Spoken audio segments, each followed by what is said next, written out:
got questions. Well, we've got answers, and we have the man to answer them. Jeffrey Levine from Buckingham. Jeffrey, welcome back to another episode of Ask the Hammer. Goodness, I almost forgot the name of our show.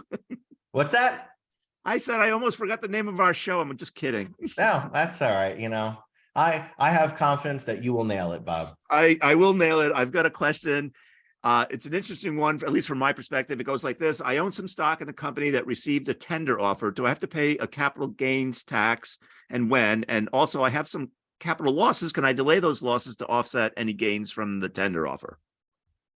Sure. So this is an interesting question. And unfortunately, Bob, what this comes down to is yet again our absolute favorite of favorite answers. It depends. It depends upon what this tender offer is for and how it's working and what you're getting in exchange. But if it's purely, hey, you own stock, we are going to let you sell it back to us, then it's just a stock transaction. And that's what a lot of these tenders offers come down to. Comes down to I own something, I bought these shares, there's not an open market for it, but the company is willing to buy it back at a certain price. There, it's just a matter of, have you owned this stock? If so, how long? That'll dictate whether it's long-term or short-term gain, and whether there's a gain or a loss. And obviously that determines whether or not you're going to report the gain or loss. Now, if there's a gain and it's capital gain, you can certainly offset that with a capital loss, as this reader has asked. Yeah. So on the tender offer, obviously, if you don't accept it or tender your shares, there is no gain or loss to be had. That's right. You're just in the same position you were. And the fact that you have a tender offer, it's an option, right? It is just that. It is an offer. You don't have to use it. And sometimes you may submit for a tender offer, but depending upon what the stipulations and rules around that offer are, you may not actually have that offer.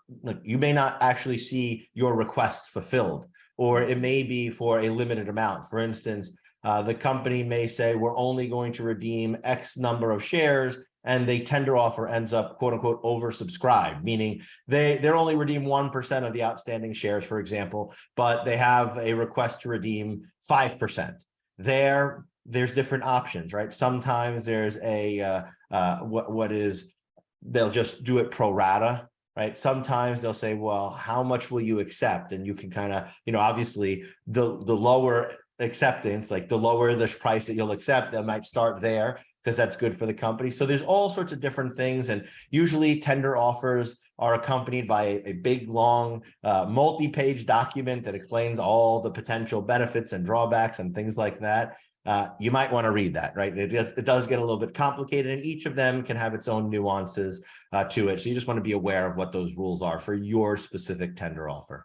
Yeah, and I suppose if the tender offer is accepted, there's no likelihood of you not being aware of the fact that you've just had money come into your account, and that, right, then there's a capital gain or potentially a loss, I suppose, right? That's right. Yeah, there should be some reporting there, and obviously you will know, because you will see some replacement of shares or options or whatever it is that was being tendered. Yep.